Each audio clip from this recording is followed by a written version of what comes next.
Welcome to Modern Homestead, Alaska. I'm Jessica, and today we're talking about an important and timely event. We're sharing how we simply prepare so that we can move on and live at peace and not in fear in light of the impending eruption of Mount Spurr, only 84 miles from our home as the crow flies. Experts have increased the prediction of when it is likely to happen within the next couple days to weeks, and we need to be prepared. Even Anchorage in the last days has increased their emergency activation status, and we've been moved to the likely status of an eruption, which means it's critical to have a plan in place to protect our loved ones and our livestock and even our garden space if we can. Join us today as we simply do the best that we can so that we can live at peace the rest of the time. I thought I would just put together a lasagna for dinner. My family is coming and chat with you for just a second about the volcano and some other things. I want to get dinner put in the oven ready to go before everyone gets here and before we head outside and get kind of dirty doing some other stuff. Mount Spurr's most recent eruption was in 1992, and it was actually 3 eruptions. There's some pretty cool photos. They thought it was done, and they kind of got a phone call, the Volcano Observatory did, from some pilots saying, hey, I think something's going on. And they flew out there to take a look, and they happened to be in the air when it had this massive eruption, the ash fall, and it totally blacked out the sky, as if those who went through it said it looked like midnight in the middle of winter up here. It was so dark, and it sent an ash plume about 60,000 feet into the stratosphere, and it was just enormous for what they had expected. And the eruption from Mount Spurr, the ash that we're talking about is pulverized rock, minerals, and glass. And so it is very, very detrimental to livestock. It can be really hard on the respiratory system, as well as your eyes, your skin, the irritation. Some people that went through it said they literally had to go inside. It was burning their throats, and you couldn't be outside in the ash. Some other things that can happen with the ash is it can contaminate water supplies. It can contaminate food sources like hay and grasses for livestock. So there's 2 types of volcanoes. The ones in Hawaii, they come up and they just erupt with the lava, it flows down, and it creates the islands that we know of. And Alaska has some volcanoes like that as well, but there's a different kind of volcano, and what happens is the layers of rock and lava and everything are in there, and it erupts like a massive eruption, sending the ash into the atmosphere and disrupting things.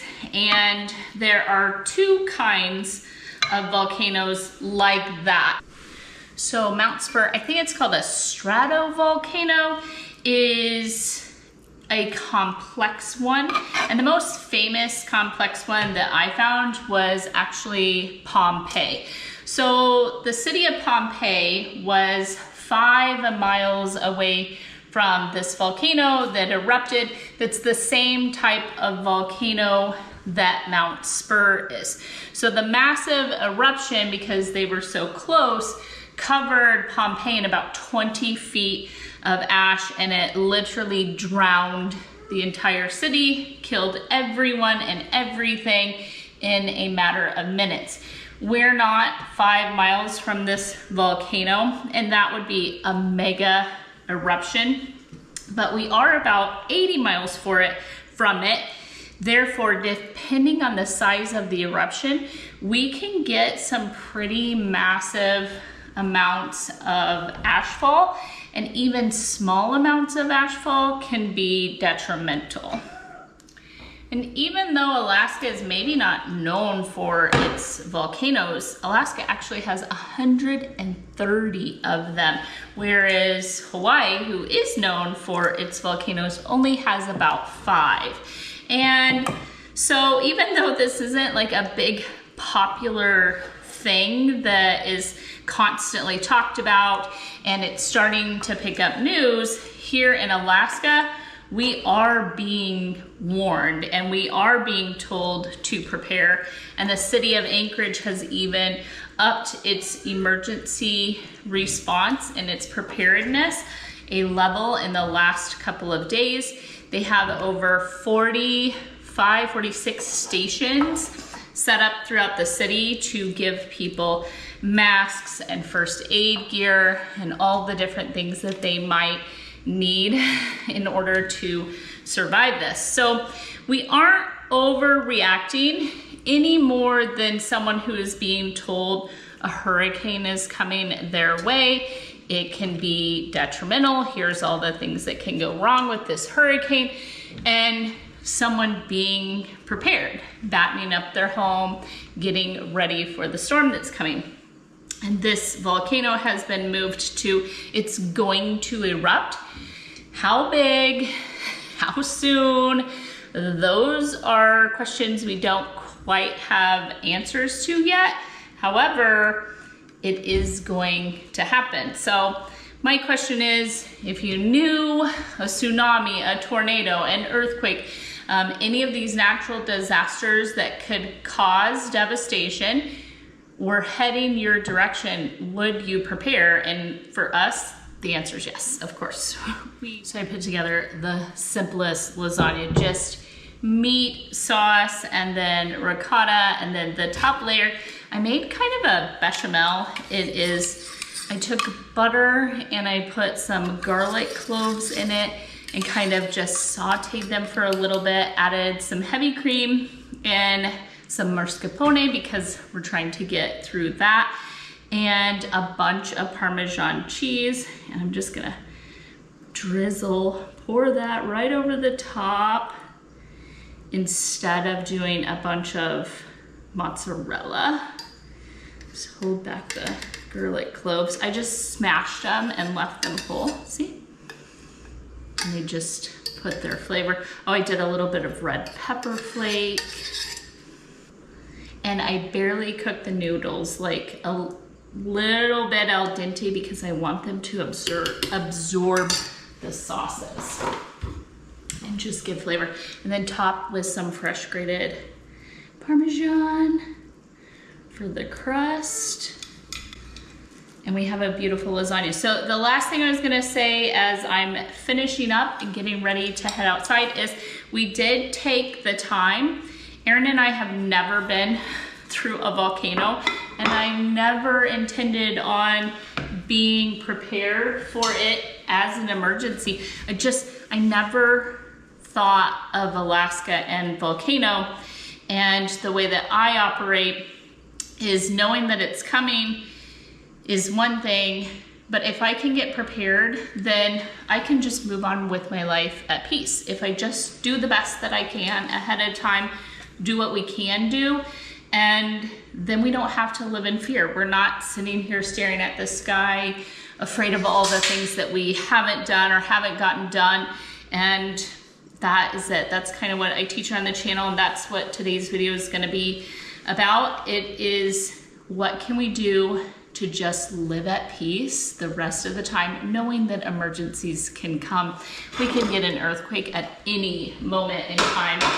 In fact, I get constant alarms on my phone that there has been an earthquake, not a big one, a newsworthy one, just constant earthquakes up here. And so we're prepared for those things.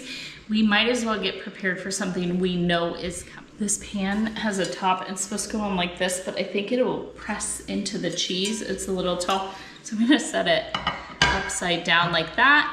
Then we can warm the lasagna through. The noodles will absorb the sauce that's in there, and then we'll take it off to brown the top just before dinner. Stop it. That might not work. We want to start out with the animal that is most susceptible to damage, and that is the dairy cow. My husband and son are already up here, so we'll go talk about the cow first. Erin just opened that brand new mineral tub for her. She is bred, okay, let's just start. We have a miniature Jersey dairy cow who is due to have a baby in about a month, and we got her a new mineral lick where she can get lots of good minerals and vitamins in her that maybe she can't get from the hay or other things. And our dogs obviously think that it's for them. All right, I hope from the angle you can see. So there's a breezeway and awning over the top. The barn can be closed up, so we can put the cow in the barn and close the doors, which is the plan. So because she is about to give birth in the next month and her bag is already starting to fill up, we're gonna put some straw down, and then it's a multi-level plan. Erin, after coming out and looking at it, we were just gonna drape the barn with plastic, which is a massive additional amount of plastic to have the breezeway draped. So what he is saying is we're gonna go right above the doors. We're going to put 1x4 and just screw it in, roll the plastic around the 1x4, attach a new one to it, and then when it happens, all I have to do is come out and unscrew the 1x4, and the plastic will just come down, closing off the barn and making it to where there's not a bunch of ash getting in there. The barn is built for airflow, so that is the hardest thing, is nothing is built to be sealed up with livestock. So that is the battle, but we already have the hay covered over there. We will tarp the hay that is in the round bale feeder if and when it all occurs. And so I want to share one of the main concerns that vets across the state, and keep in mind Alaska is not like a heavy cattle type state, so it isn't something that's maybe widely publicized.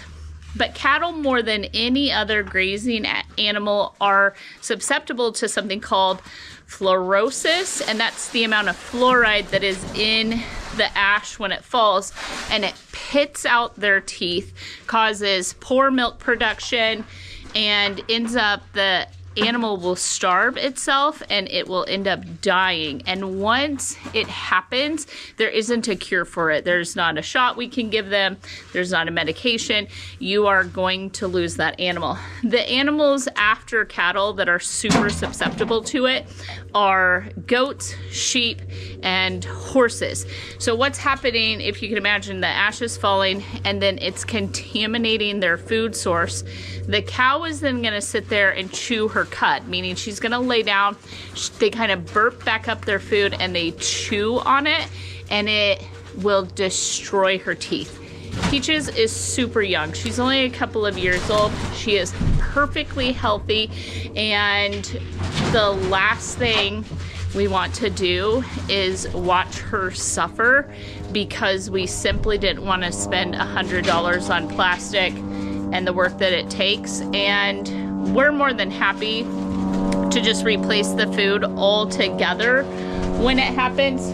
Erin, we have a bunny that escaped, and I feed and water it, and I have almost been able to catch it, and I just watched it like hop across, and Erin and I got the attention for the dogs because they are naturally, they would chase it down. So back to Peaches. That is it. Here is our plan. We're gonna get clean bedding down for her just because she needs it for right now. And we went ahead and got some straw because the cow won't really eat the straw. She's gonna eat the hay. And then that kind of eliminates, once it all happens, the bedding she has is not gonna be something she's looking to for a food source. So you wanna hand me? Blue still doesn't realize the rabbit's gone.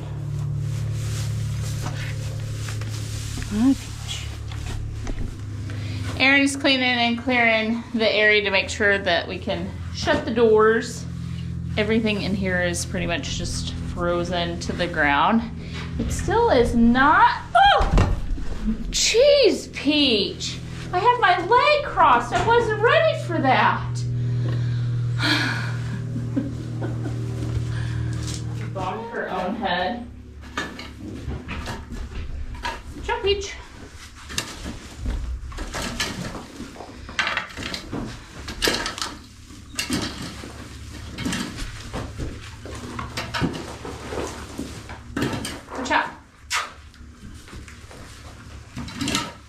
We had a game plan, but now that we rigged that out, Erin goes, let's get the tractor and I'll just clean it up a little. So might as well clean it up now and then we'll get to everything else. While Erin is doing that, I thought I'd walk you over here since we're up in this area and talk to you about our meat rabbits. So we do have meat rabbits. We got them about a year ago. I've had 2 litters. One of them will be butchered soon, and then the other one we've been able to butcher.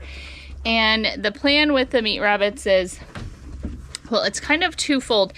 We would love to move them under the awning. So if we get warning, like they keep raising it, like, oh, it could be today, it could be tomorrow, and the increased risk actually happens, then we will come out here because we can move the rabbit hutch and we will put it under the awning and we will drape it.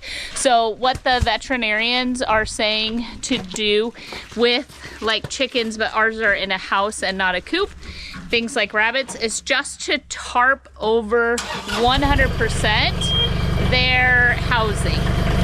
And so if we can move the hutch in here under this awning, it would have even less ash fall, and we would be able to just simply clean up the area and then move on from there.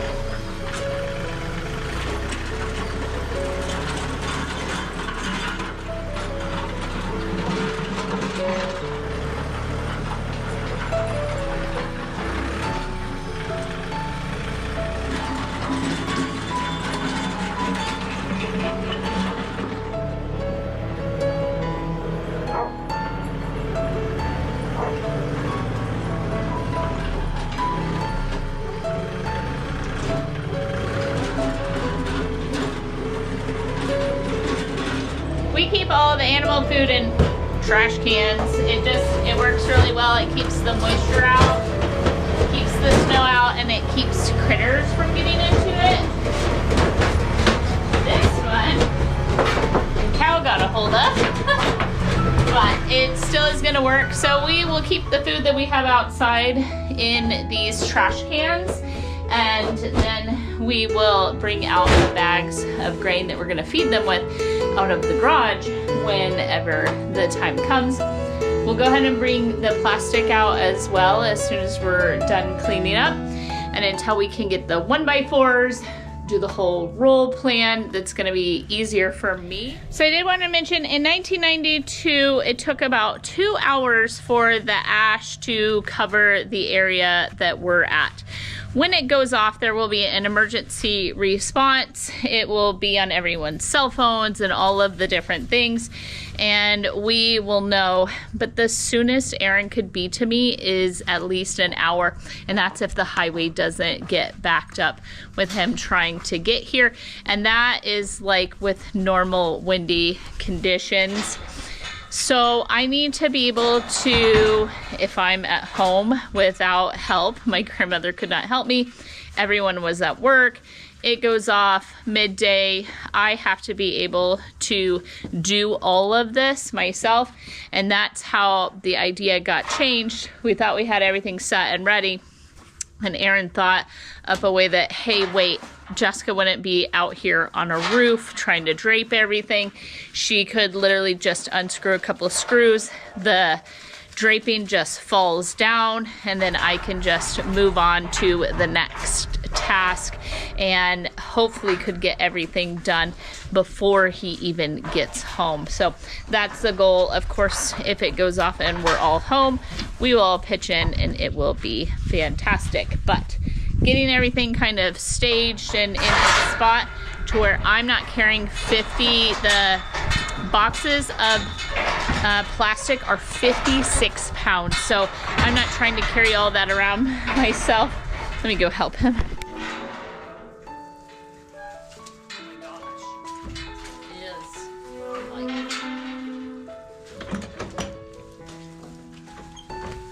Oh man, hang on, Peach.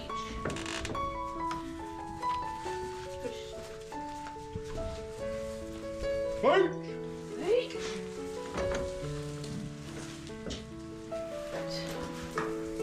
Sir? Thank you, sir. What do you think, Rudy? What do you think, Rudy? Both of them? But I just said she doesn't eat straw. What does she do? Take a big bite of it. Oh, Peach.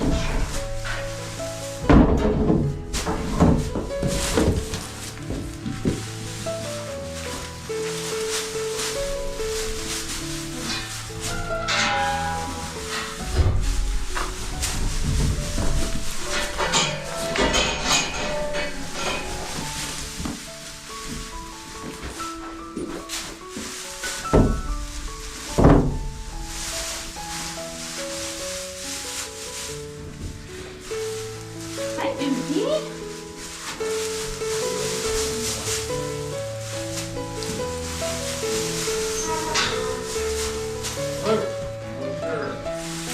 She can't figure out why it doesn't taste good. What? Peach.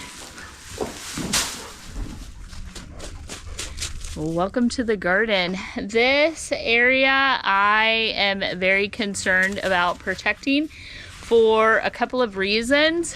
Our soil up here isn't great to begin with, and we have invested a massive amount of money into bringing in soil and compost and building up this chunk of land. Gardening is something I am so passionate about, and it would be devastating to lose the garden.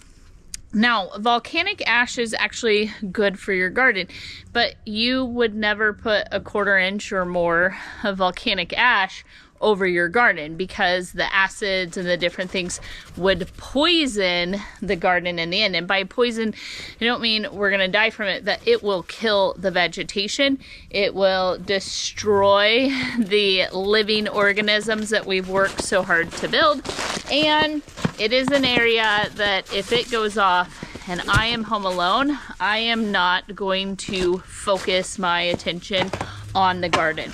So Erin and I had a conversation, and something I learned in gardening class already is that if you cover your garden area with black plastic right in early spring, it is early spring and it snowed finally, but if you cover it with black plastic, it heats the ground underneath a little artificially, but a lot quicker than you normally would heat it.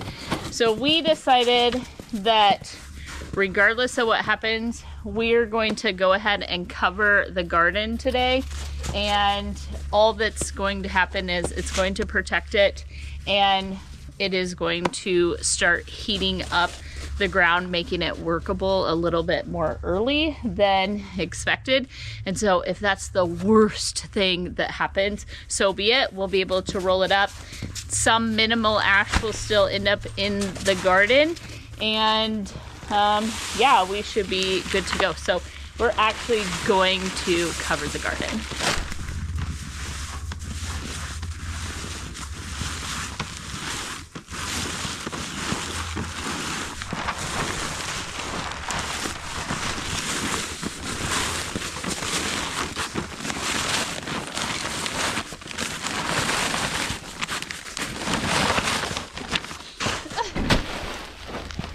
So what did I buy? 20 by 100? Okay. Each roll of plastic is 20 foot wide, it will be, and 100 foot long. And our garden is 40 foot by 40 foot.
I have the garden covered. It is done.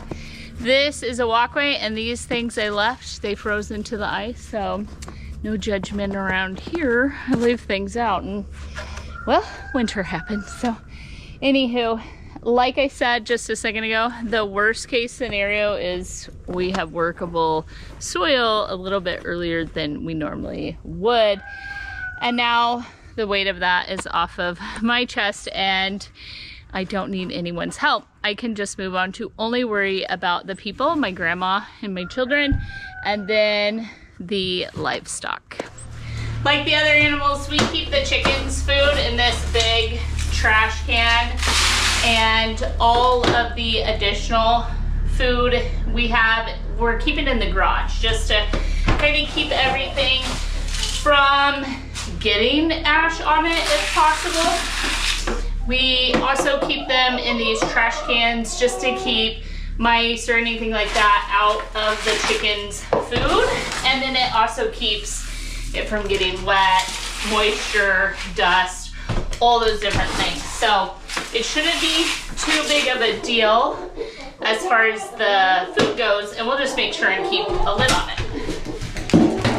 So we do a deep bedding method in our coop, and because of that, I just put one bag of clean shavings down because it starts to smell a little bit like ammonia in here. And right now, as we're kind of in that holding pattern, I do not want to clean out the coop because it will get completely cleaned. We'll wash down the walls. We'll do all of that when everything is settled and done, and then we will put fresh, clean bedding down for the chickens. So right now they have clean bedding down, they have access to food, they have access to water, and they can go in and out of the coop as they please. I even have a window open. They have this window plus the 2 great big windows on that side. I just leave this kind of cracked, move the airflow kind of through the coop, and it helps keep all the smells down.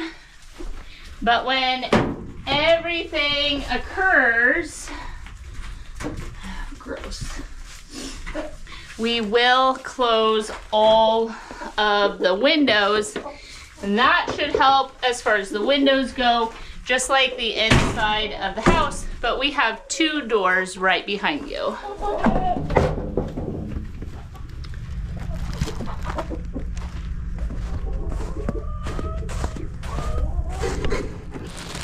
These 2 outside, so that's how they get in and out. I have a board that will go in and trap them inside, which is what we will do. And I have enough square footage that I could have 3 or 4 times the amount of chickens we have for them to be in a healthy, safe environment. So they have way more than enough space for a couple of days to be trapped inside of. But this door and that won't seal very well, and that's where these, we got 4 of these.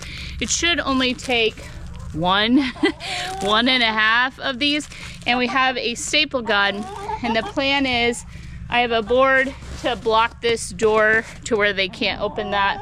Chickens don't normally open doors. And then I'll block them in here, and then we'll just staple this plastic up over these doors to try and decrease the airflow through these specific doors. But the chickens, of course, need airflow, and so the building is just gonna have to breathe however it breathes, and then we'll have to come clean everything out here where they're at, clean out the coop, and then get new bedding down, and they should actually fare fairly well.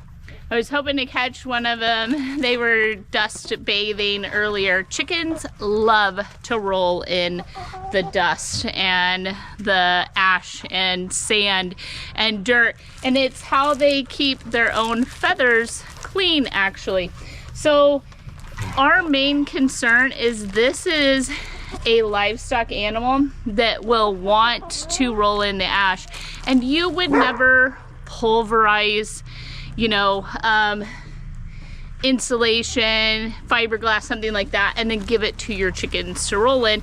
And this ash will be glass that can just really cut into them, cause issues, and then it can cause issues with their beaks, their feet, their toes, everything. So we're gonna have to really clean it up really well, because their natural instinct would be to roll into it.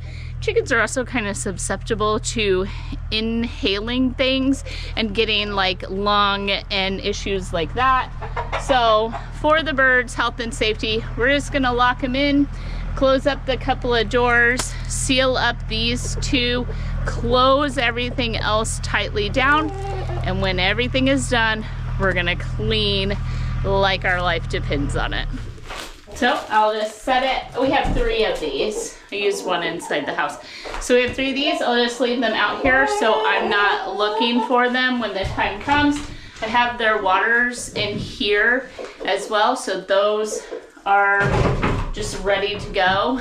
And we have plenty of clean, fresh food, and we have a backup month worth of food for the chickens as well that we're not touching at all until this is over. So project we have been finishing is actually, there were massive piles of wood that we cut down as part of our spring cleanup. We have this left to split. Let me show you something. The news, for whatever reason, is saying over and over and over, cover your wood, cover your wood. Knock it off, clean it off before you bring it in. Why? Our best case, our best guess, because I actually looked it up, our best guess is the fine ash gets into the wood, and then you're constantly stirring that up and breathing it. And we have a wood shed. It has a metal roof on it. We'll rinse it all down, but our goal is to have all of the wood in here if we can. Worst case scenario, I have a tarp for this, and it's sitting right there in the garage. and we will just throw a tarp over the wood because we haven't gotten everything done. But for the first time ever, look at how full our woodshed is. So we're just plugging away, filling all of this in here, and then we have this small-ish pile left to deal with, and then we will be able to just throw the tarp and move on with our day. No big deal. If you know why the news is saying, if it's not what I'm thinking, let me know. But it is so serious about we need to cover our wood. So we've at least, so we at least have a plan with a tarp if need be. And then I wanted to move into the house, show you what we have going on there. In all emergency response, the Red Cross has an entire list of things that you should have prepped and ready to go. In this instance, the Red Cross, the news, volcano experts, everyone has an additional list for this sort of emergency. So we have water storage, preps, those sort of things. We have a massive food storage that we keep stocked up, and so those are not things. As far as medications go, because if air travel and things like that are shut down, my grandma is on some medications that it could be life-threatening if she couldn't get.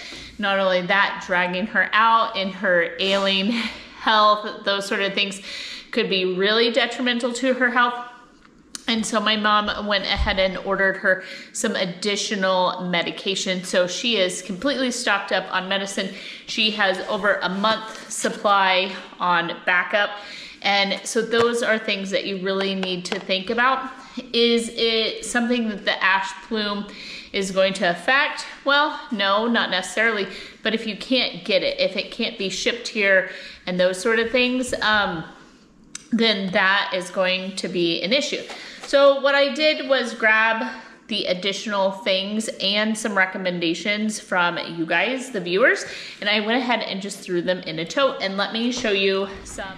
So because we already have regular emergency supplies and a medical cabinet and those sort of things, these are additional things that are recommended, and they are the #1 thing that several people, I said, what would you have done differently in 1992? And they said, I would have had way more masks than I did.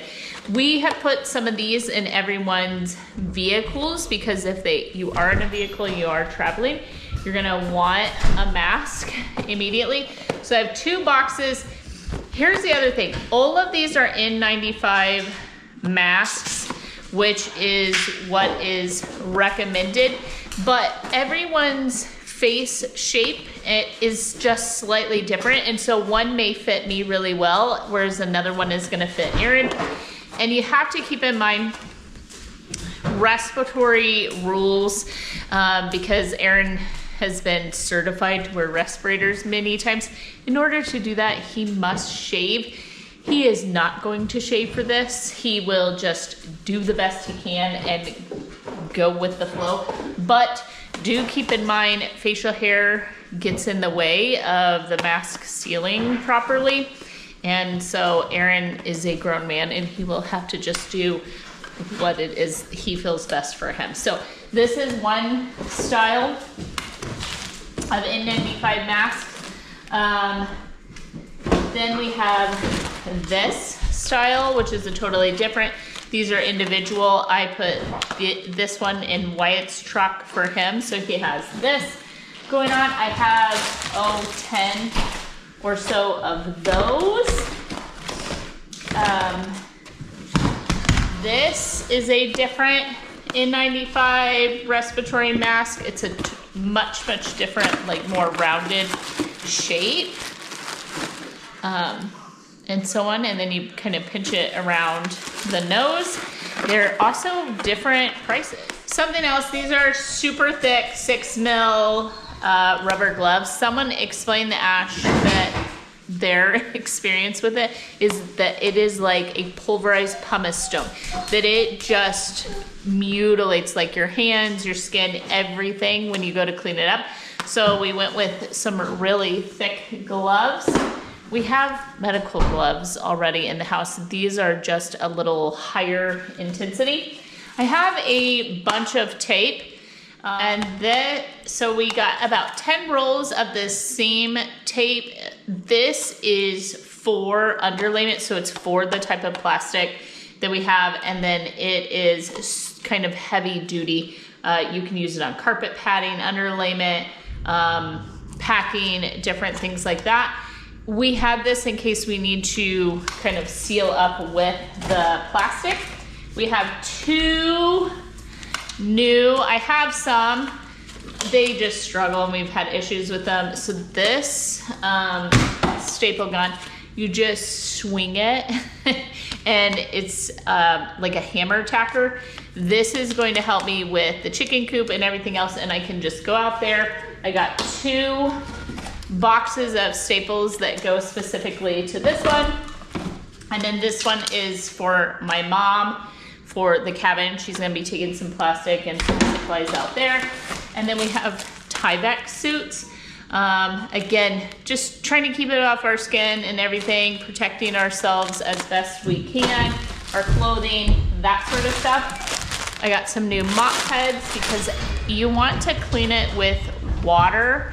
You don't actually want to be dusting it. And so we got some new mop heads, and then we got, they say vacuum it up. So water or vacuum. We got brand new filters for both of our shop vacs, and we will be vacuuming everything up.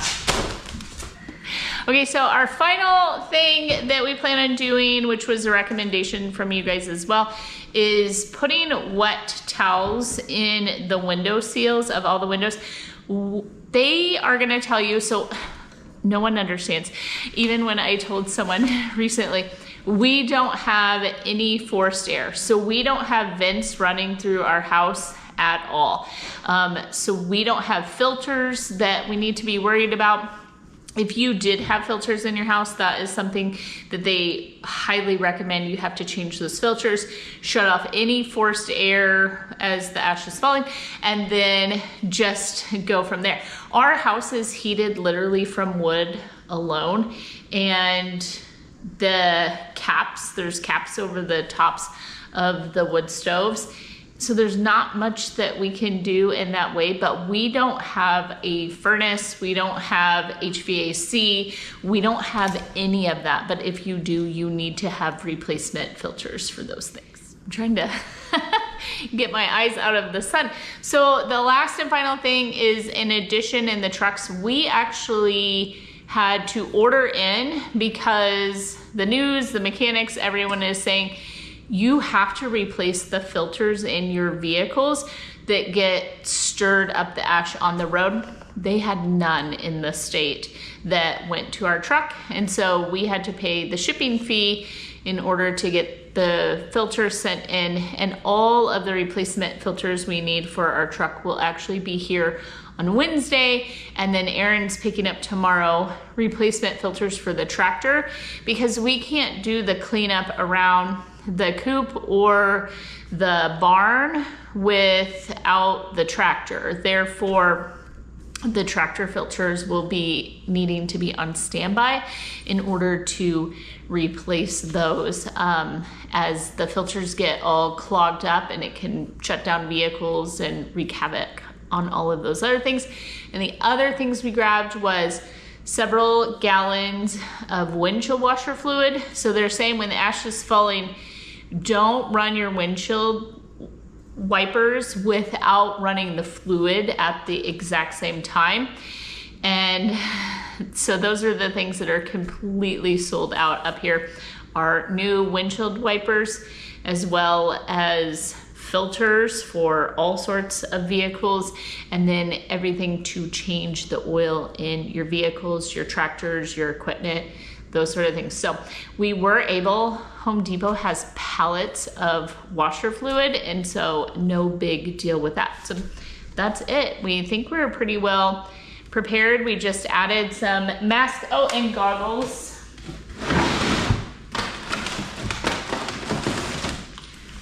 We have the chemical or paint goggles. You get these in the paint section, so they don't let air in, and they're used for when you're mixing chemicals or if you're doing painting. These will seal onto the face. And they also recommend if you have contacts, the only person in the family that has contacts is Destiny. And they say as soon as it erupts, take the contacts out, switch over to glasses, and don't go out because the ash can get behind the contact and actually scratch up your eye. So there we have it. Those are the things we've added to our trucks and the house as far as preps go. And so I'm gonna get some garlic butter going for our dinner. And I just say, you know, this isn't a typical video for us. We do share all of the gardening and the animals and the livestock and whatever we're doing, whether it's hunting or fishing, preparing and prepping food, all of the different things on our homestead. We are kind of a little bit preppers in the sense of we do like to be stocked up and ready for emergencies because we know you can't control that and we know those things happen. So I hope you did enjoy today's video. And if you haven't yet, would you do me a huge favor and hit the subscribe button? It actually costs you nothing. It's free to you and you can help the channel out incredibly well with that. So I hope that you are blessed. I hope you have a fantastic week ahead of you. And I hope that you can prepare a little bit for whatever kind of emergencies happen in your area so that you can put the whole thing out of your mind and just move on with some peace and some joy in your everyday life. I know it's gonna be a huge weight off of me. When Aaron comes home tomorrow, he's gonna grab the wood on his way home. We'll have the plastic rolled out and ready to go in the barn, and we'll be just set. The only thing we're gonna purchase is, and we have to do it slowly, the last thing we're gonna grab is a couple more bales of straw, and we're gonna keep those covered in the garage as well so that we can swap out, and that's it. We have all the bedding, the food, everything that we need. We have the plastic set and ready to go. Worst case scenario, if it went off right now, we would just grab the hammer tacker and be able to staple up the plastic, and we're good. So I think we're really prepared. I feel a lot of peace knowing that we did do these things, and that is it. That's all there is to it. So with that, I hope to see you in the next video. Bye for now.